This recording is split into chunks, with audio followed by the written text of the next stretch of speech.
Cubrirse la cabeza es una mitzvah. La tradición judía requiere que las mujeres se cubran su pelo como un acto de modestia frente a los hombres y los hombres se cubran la cabeza como un acto de humildad y reverencia ante Dios.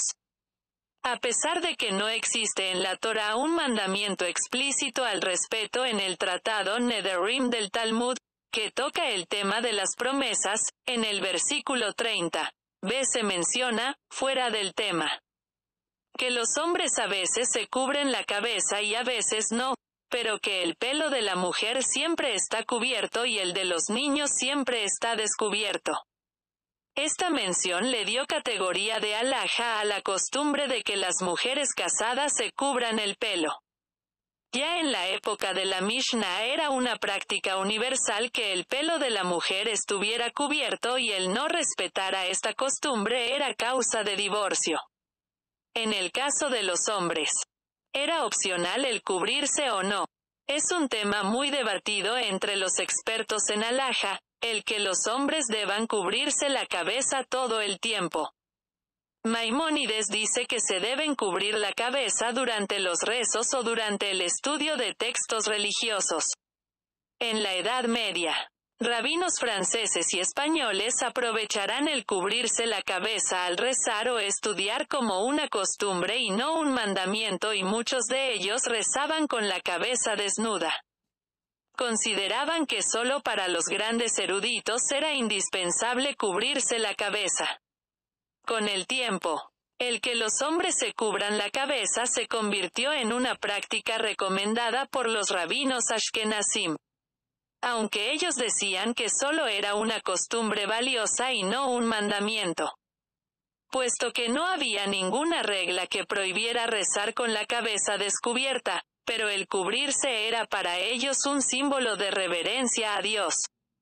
Otros justifican esta práctica, usando como fundamento el mandamiento de no copiar las costumbres de otros pueblos, argumentando que los hombres cristianos rezan con la cabeza descubierta. En la actualidad, en los grupos ultraortodoxos, las mujeres casadas se rapan el pelo y se cubren la cabeza con una peluca o con un pañuelo. De esta manera garantizan al 100% cumplir con la costumbre de no mostrar su pelo. En otros grupos, las mujeres solo se cubren total o parcialmente el pelo, especialmente en la sinagoga. Hoy en día, el cubrirse la cabeza se ha convertido en la forma de demostrar si perteneces a un grupo observante o no, tal como lo dijo en una responsa el que fuera el rabino principal sefaradí, Obadia Yosef, quien dijo que los hombres se deben de cubrir la cabeza todo el tiempo, para mostrar que pertenecen a la comunidad religiosa observante.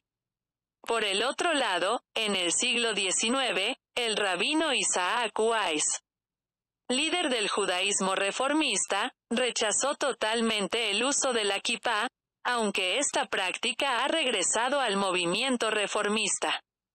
El cubrirse la cabeza no aparece como una mitzvah dentro de la lista de las 613 mitzvot. Pero la evolución de esta costumbre, tanto para hombres como para mujeres, la ha convertido, para algunos, en algo tan obligatorio como una mitzvah de la Torá, pero para otros no lo es.